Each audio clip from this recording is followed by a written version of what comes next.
일일 사랑하시고 예수님의 재림을 기다리시는 성도 여러분 안녕하십니까? 우리 주님께서는 비유로서 천국 복음을 전하셨습니다. 비유로 하늘의 거룩한 진리와 복음을 증거하신 그 이유가 무엇일까요? 예수님의 천국 복음은 우리가 일상에서 알고 있는 사실을 통해 우리가 모르고 있었던 그 진리를 설명하셨습니다. 그래서 우리는 이미 알고 있는 사실을 통해 알지 못한 것을 배울 수 있도록 하신 주님의 선하신 배려와 지혜입니다. 신성인성을 통해 나타난 우리 예수님은 보이지 않는 하늘 아버지의 영광의 강체였습니다. 우리 주님께서는 눈에 보이는 사람의 형상을 통해 나타나신 것도 우리가 하늘 아버지를 볼 수 있도록 하신 놀라운 자비입니다. 하늘의 거룩한 진리가 세상 삶을 통해 드러난 것입니다. 영적 진리가 사람들이 가장 잘 아는 세상 삶을 통해 설명되었기 때문에 누구나 다 알 수가 있다는 것입니다. 전형계의 사물들과 우리 인간의 생활 경험들은 영적 사물과 진리를 설명하는 내게 물들이겠습니다. 그래서 오늘날 우리는 진리를 몰라서 멸망당할 사람이 단 한 사람도 없다는 것입니다. 그럼에도 불구하고 구원에 실패한 이유는 그 분명하고 단순 명료한 진리를 고의적으로 배우기를 무관심한 죄 때문에 결국 정죄받는 것입니다. 그래서 오늘날 지성소의 문이 열린 이 시대에 그 누구나 진리를 몰라서 멸망당한다고 핑계댈 수가 없습니다. 요한복음 15장 22절에 내가 와서 그들에게 말하지 아니하였더라면 죄가 없으려니와 지금은 그 죄를 핑계할 수 없느니라. 문제는 마지막 때의 구원의 복음 셋째 천사 기별대에서 자신의 눈을 감고 귀를 닫고 마음문을 닫아버리고 고의적으로 무지를 선택한 그 죄로 인해 자신의 구원을 상실한다는 것입니다. 참으로 예수님을 사랑하고 믿음으로 말미암아 구원의 참 맛을 본 사람은 결코 현재의 신앙에 만족하지 않고 지속적으로 하나님의 은혜의 맛을 보기를 원할 것입니다. 그런데 왜 처음에는 진리의 말씀을 듣고 기뻐했는데 시간이 지나면 다시 옛날의 상태로 돌아가는 것일까요? 성경은 그런 상태를 이렇게 강력하게 경고했습니다. 히브리서 6장 4절에서 6절입니다. 한 번 빛을 받고 하늘의 은사를 맛보고 성령에 참여한 바 되고 하나님의 선한 말씀과 내세의 능력을 맛보고도 타락한 자들은 다시 새롭게 하여 회개하게 할 수 없나니 이는 그들이 하나님의 아들을 다시 십자가에 못 박아 드러내놓고 욕되게 함이라 하였습니다. 예수님은 마지막 때를 라오디아 교회에게 뜻은 미진하다고 하셨습니다. 그래서 그 미진한 상태에서 회개하지 않으면 토하여 버린다는 엄중한 경고를 하셨습니다. 이것은 매우 심각한 경고입니다. 처음에 진리를 맛보고 기뻐하다가 나중에는 미진하여 시들어버린 이유는 다음과 같습니다. 하나님의 말씀을 즉시 받아들이고 기뻐했지만 그 말씀이 자신에게 무엇을 요구하는지를 생각하지 않는다는 것입니다. 하나님의 말씀은 주님의 음성입니다. 이 말씀을 통해 우리 각자 자신에게 말씀하시는 분은 성령님이십니다. 그런데 그 말씀을 통해 역사하시는 성령님이 우리 자신에게 분명히 요구하는 바가 있습니다. 예를 들어서 어떤 사람이 성경 연구를 통해 하나님의 거룩한 안식일이 금요일 해질무렵부터 토요일 해질 무렵이라는 사실을 말씀을 통해 깨닫고 매우 기뻐했습니다. 자, 그러면 어떻게 해야 할까요? 그냥 이론적으로 알고만 있으면 될까요? 이렇게 이론적인 지식으로만 알고 실제적인 개혁하지 않는 사람들이 너무나 많다는 것입니다. 그럼 어떻게 해야 할까요? 일요일에 경배 드리는 습관을 버리고 안식일에 경배를 드려야 할 것입니다. 구속의 경륜은 희생이 수반되는 것입니다. 먼저 다음에 말씀을 보겠습니다. 이사야 58장 13, 14절입니다. 만일 안식일에 내 팔을 금하여 내 성일에 오락을 행치 아니하고 안식일을 이끌어 즐거운 날이라 여호와의 성일을 존귀한 날이라 하여 이를 존귀하게 여기고 내 길로 행하지 아니하며 내 오락을 구하지 아니하며 사사로운 말을 하지 아니하면 내가 여호와 안에서 즐거움을 얻을 것이라. 내가 너를 땅의 높은 곳에 올리고 내 조상 야곱의 기업으로 기리리라. 여호와의 입의 말씀이라. 성경상의 하나님의 안식을 지키기 위해서 사사로운 모든 것을 포기해야 한다는 말씀입니다. 개신교회에서 인간관계를 맺은 모든 고리를 끊을 수밖에 없을 것입니다. 생계적인 부분도 타격을 받을 수가 있습니다. 가족관계에서도 분리의 아픔을 겪을 수가 있습니다. 아브라함처럼 하나님의 명령에 순종하기에 고향과 친척과 아버지 집을 떠날 수가 있다는 것입니다. 이렇게 성령님의 깨우침에 따라 진리를 깨달아 알게 되면 하나님의 뜻대로 살기 위해서 자기 희생, 즉 개혁을 하게 된다는 것입니다. 이것을 예수님께서는 이렇게 말씀하셨습니다. 마태복음 16장 24절입니다. 예수께서 제자들에게 이르시되 누구든지 나를 따라오려거든 자기를 부인하고 자기 십자가를 지고 나를 따를 것이나 하셨습니다. 그래서 진리의 순종에 따른 반대급부로 세상적인 기득권을 모두 포기하는 희생이 수반된다는 것입니다. 그러나 진리를 깨달아 알기만 하고 개혁은 하지 않으면 결국에 믿음과 신앙이 미증하다가 시들어 버린다는 뜻입니다. 물론 기존 안식일 교인들도 마찬가지입니다. 안식일에 교회당에 출석 후에 다시 세상의 영리적인 사업을 하거나 사사로운 언행과 오락을 행사한다면 신앙의 뿌리가 내리지 못하고 결국 미증한 라우디게아 교회의 상태가 되어 그리스도 밖으로 토하여 버려지는 상태가 되는 것입니다. 이런 토하여 버림당한 결과는 자신을 그리스도와 분리시킨 결과입니다. 이런 미지근한 믿음의 상태에서는 어떤 시험이 닥치면 무조건 무너지게 되어 있습니다. 그래서 예수님께서 당신의 말을 듣기만 하고 불순종한 사람의 운명을 이렇게 말씀하신 것입니다. 마태복음 7장 26, 27절입니다. 나의 이 말을 듣고 행하지 아니한 자는 그 집을 모래 위에 지은 어리석은 사람 같으니 비가 내리고 창수가 나고 바람이 불어 그 집에 부딪힘에 무너져 그 무너짐이 심하니라. 그래서 성경에서 말하는 의인은 율법을 듣기만 한 사람이 아니라 그 율법을 듣고 말씀을 순종한 사람을 의인이라고 하는 것입니다. 진리를 처음 받아 믿고 기뻐하다가 나중에 시들어버린 이유가 다 여기에 있다는 것입니다. 하나님의 진리를 마음에 믿는다는 것은 거기에 따른 희생과 실천하는 행동과 순종이 수반된다는 사실을 항상 명심해야 합니다. 귀한 진리의 씨를 받기 위해 항상 준비되어 있는 마음 속에서만 그리스도인의 내적 열매가 잘 자라날 수가 있습니다. 곡식은 잘 가꿔야 자랄 수가 있습니다. 곡식을 잘 자라기 위해서는 그 곡식 주변에 자라는 잡초는 언제나 빨리 자라기 때문에 제거하는 일이 날마다 해야 하는 일입니다. 무슨 말이냐면 우리 자신이 세상의 뉴스나 오락이나 드라마, 영화나 스포츠나 무엇을 먹고 마시고 생활의 염려 그 외의 세상적인 관심사에 대해서 자주 생각하고 입 밖으로 표출하는 것은 자신의 마음밭에 가라지를 뿌리는 행위입니다. 이렇게 마음밭이 세상의 잡초에 무성해지면 아무리 하나님의 진리의 씨앗이 파종된다 할지라도 그 씨가 발화할 수가 없는 것입니다. 성령의 감동 감화를 받기 어려운 상태가 된다는 뜻입니다. 먼저 그 잡초를 완전히 제거되어야 합니다. 그리고 진리의 씨앗이 파종되고 그리고 씨앗가 발화되고 열매 맺도록 성장할 수가 있다는 것입니다. 그래서 우리의 마음밭이 잡초로 무성하다면 먼저 마음밭이 완전히 잘게 부서지도록 회개가 이루어져야 하는 것입니다. 우리의 마음을 날마다 하나님의 성령에 지배하여 두지 않는다면 우리의 습관이라는 잡초가 우리의 마음밭에서 저절로 자라나게 되는 것입니다. 자신의 습관이 자신도 모르게 어느 순간 무의식적으로 행동으로 나타난 것은 평상시 자신의 말과 행동과 생각과 습관을 성령의 지배에 받지 않기 때문입니다. 다시 말씀드리면 주님의 말씀의 언칙에 따라 의지를 가지고 의식적으로 생활을 하지 않기 때문에 자신도 모르게 옛 습성이 어느 기회를 틈타 저절로 말과 행동으로 나타나게 된다는 뜻입니다. 우리 자신의 그런 죄를 이기지 못하면 그 죄가 우리 자신을 정복하고 우리 자신을 멸망으로 이끌어가게 된다는 사실을 항상 의식해야 하는 것입니다. 수많은 기독교인들이 예수님을 믿고 복음을 믿는다고 고백합니다. 그러나 그 믿는다는 예수와 복음으로 말미암아 우리 자신이 거룩한 언행으로 성결되지 않으면 우리 자신의 신앙 고백은 아무런 필요 없는 공연물에 지나지 않는 것입니다. 순종은 믿음의 참 열매입니다. 믿는다고 하면서 불순종하는 사람에게 성화의 거룩한 열매가 어떻게 맺을 수가 있겠습니까? 어떻게 불순종한 자녀에게 하나님의 인침이 있으며 14만 4천 수요의 개수 되겠습니까?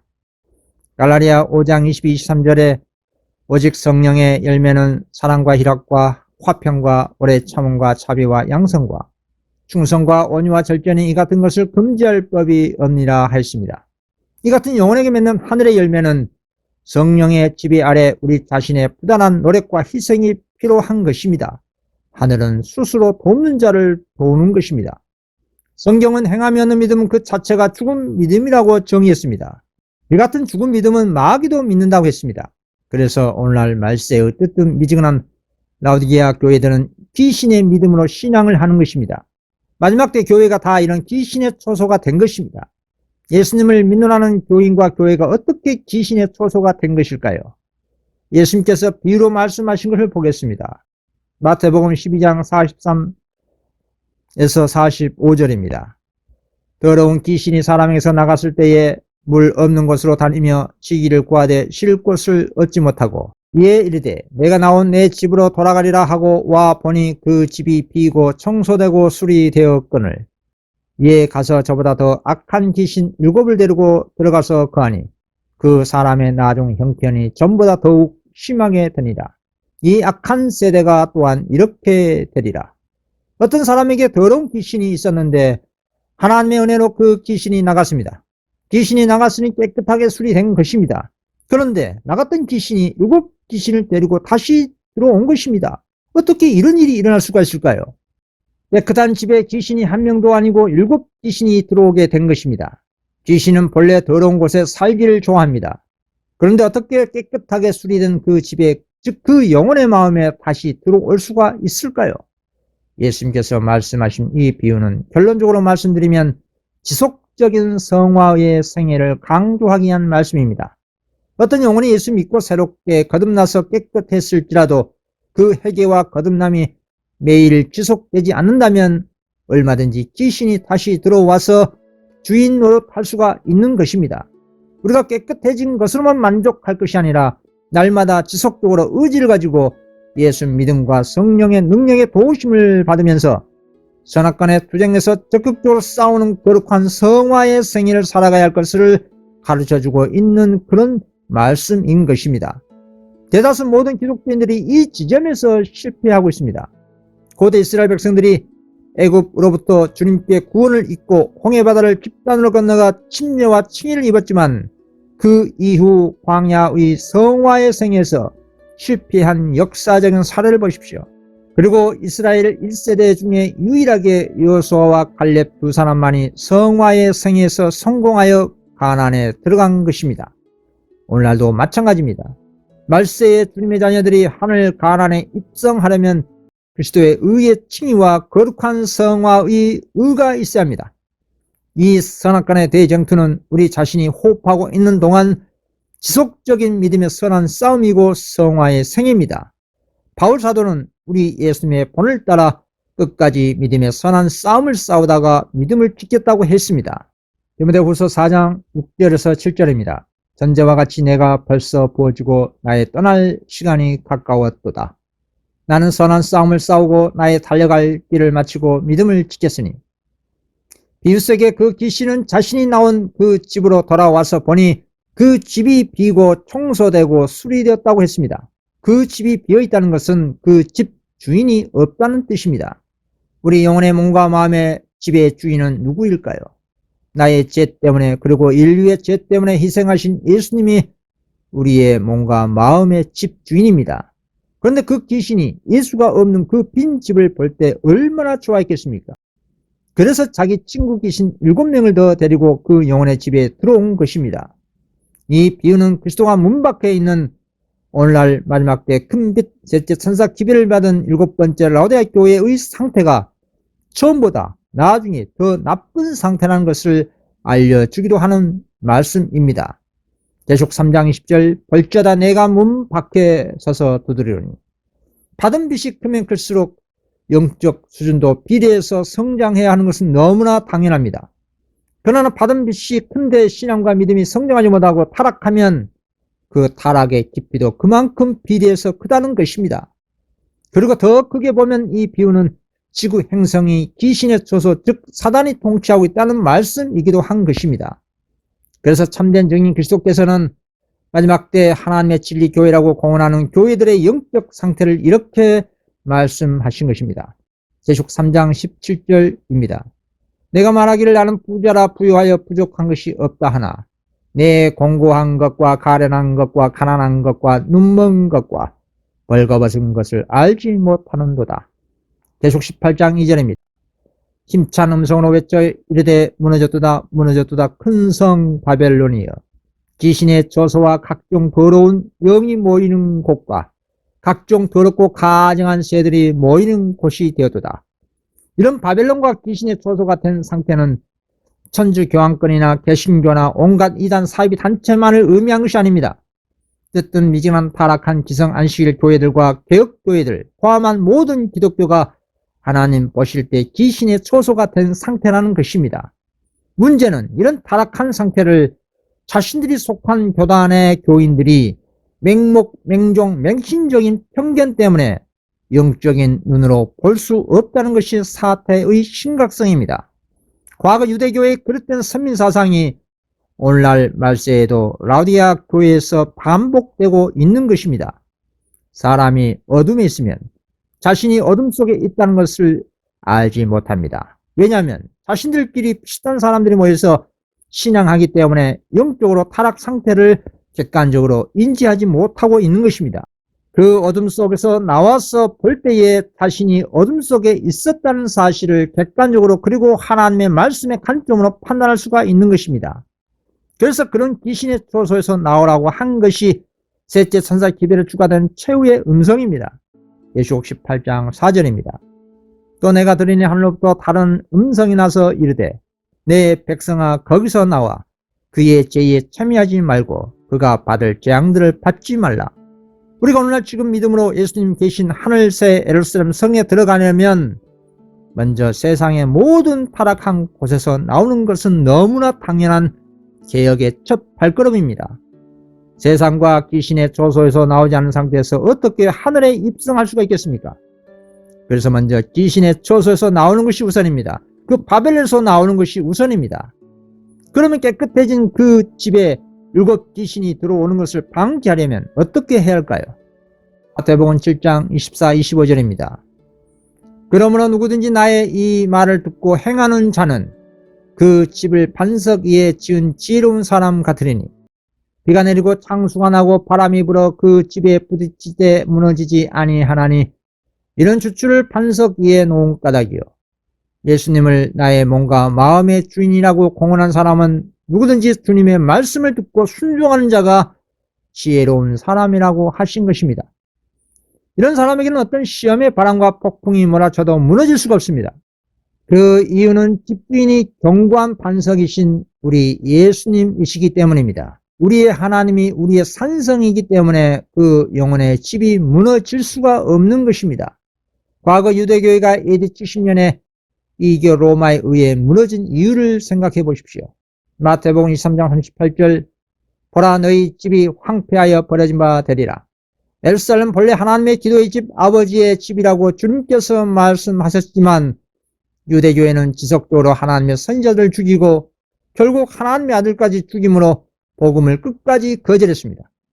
그래서 그들 스스로가 하나님과 분리된 영고로 인간의 집, 즉 귀신의 초소가 된 것입니다. 그래서 망한 것입니다. 바울 사도를 보십시오. 그는 이렇게 말했습니다. 고린도전서 9장 27절입니다. 내가 내 몸을 쳐 복종하게 함은 내가 남에게 전파한 후에 자신이 도리어 버림을 당할까 두려워함이로다. 자신의 몸을 쳐 복종하게 한다는 것은 거룩한 성화의 생애를 의미합니다. 매일의 거듭남을 의미합니다. 전적으로 하나님께 자신을 바치는 것을 의미합니다. 자신의 타락한 본성에서 올라오는 옛 성향과 끊임없는 싸움을 의미합니다.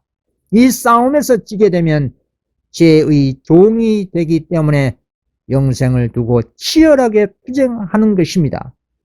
그래서 바울 사도는 나는 날마다 죽노라 라고 말할 수가 있는 것입니다. 자신이 죽는다는 것은 그 타락한 본성에서 올라온 옛날의 바울은 죽고 그리스도인 바울이 예수의 이름으로 승리함을 의미합니다. 이렇게 우리가 성령의 지배 아래 그리스도의 복음의 언칙에 따라 순종하고 모든 불의를 멀리하고 그리고 적극적인 신앙과 믿음의 선한 싸움을 하며 살아갈 때 자신의 옛 성향들이 온전히 죽게 되는 것입니다. 그리고 성령님께서 역사하시는 통로인 이 진리의 말씀을 부지런히 밤낮으로 기도하면서 연구하고 그 진리의 말씀의 씨앗을 매일 자신의 마음밭에 파종해야 합니다. 전도서 11장 6절 너는 아침에 씨를 뿌리고 저녁에도 손을 넣지 말라. 이것이 잘 될는지 저것이 잘 될는지 혹 둘이 다 잘 될는지 알지 못함이라. 그 깨달은 그 진리를 다른 사람들에게 아낌없이 증거하고 전해주는 이타적인 선교 활동을 해야 하는 것입니다. 그리고 결과는 하나님께 맡기고 기도합니다. 이렇게 우리가 할 수 있는 모든 일을 힘써 최선을 다하고 결과는 우리의 집주인이신 하나님께 맡기면 귀신이 우리의 마음에 들어올 수가 없는 것입니다. 오늘날 지성시대의 참된 믿음은 셋째 천사 기별 속에 있는 하나님 계명을 순종하는 예수 믿음입니다. 계시록 14장 12절 성도들의 인내가 여기 있나니 그들은 하나님의 계명과 예수에 대한 믿음을 지키는 자니라. 참된 예수 믿음이란 하나님의 말씀을 전적으로 신뢰하고 그분의 말씀이 이루어진다는 확신과 몸과 마음으로 힘써 실천하는 거룩한 신앙입니다. 우리 자신을 신뢰하지 말고 우리 하나님의 말씀을 전적으로 신뢰 의지해야 하는 것입니다. 이런 사람들에게는 마귀에게 들어올 수 있는 그 빈틈이 없다는 것입니다. 우리 자신 스스로 우리의 마음을 변화시킬 수 없다 할지라도 우리는 창조주가 우리 인간에게 주신 선택권이 있는 것입니다. 우리가 어떤 사람이 될 것인지는 우리 자신의 선택에 달려 있습니다. 하나님께 우리 자신의 마음과 애정과 의지를 온전히 바치고자 선택한 사람에게 성령님께서 역사하셔서 감동 감화를 끼치게 하시고 우리 마음으로부터 신앙 부흥과 개혁이 일어나게 되는 것입니다. 즉 성령님의 감동에 복종한 그 영혼은 죄를 증오하고 세속적 사물을 멀리하고 거룩한 진리와 하늘의 사물을 사랑하는 마음이 강하게 일어나고 주님의 뜻을 행하기를 즐기는 것입니다. 시편 40편 8절에 나의 하나님이여 내가 주의 뜻 행하기를 즐기오니 주의 법이 나의 심중에 있나이다 하이나이다. 이와 같은 간증을 할 수가 있습니다.